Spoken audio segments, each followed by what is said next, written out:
Caleb Maupin explains. COVID-19 has cast a shadow over the upcoming elections in the United States.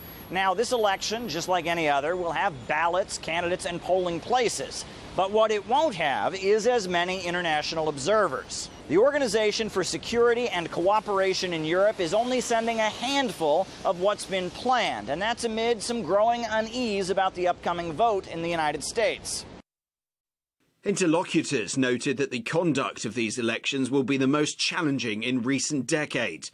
They expect that election officials will face serious challenges prior to and on election day due to new measures in response to COVID-19 pandemic and express concerns over their ability to overcome them. There's more concern about fraud in this upcoming election than any other recent election in the United States. Candidates are already accusing each other of cheating. This election will be the most rigged election in history. My single greatest concern. This president's going to try to steal this election. Several military ballots were, quote, discarded. Investigators have recovered a total of 9 ballots so far. Not surprisingly, the DOJ says an overwhelming majority of those ballots were cast for guess who?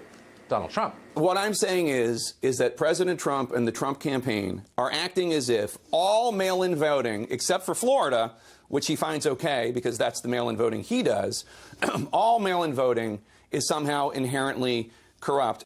The FBI says that it is monitoring the situation around the country and that there's never been a problem in the past.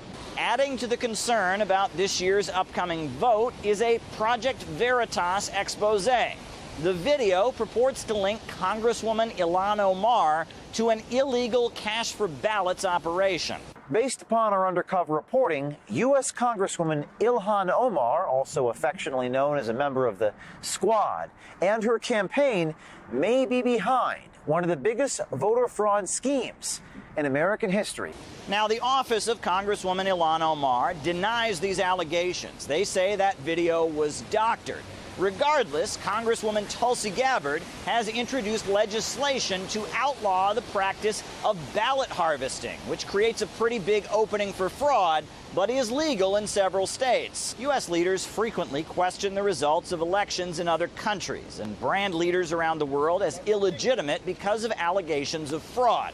However, with all the concerns growing as America heads to the vote this November, perhaps U.S. officials should look a little bit closer to home. Caleb Maupin, RT, New York.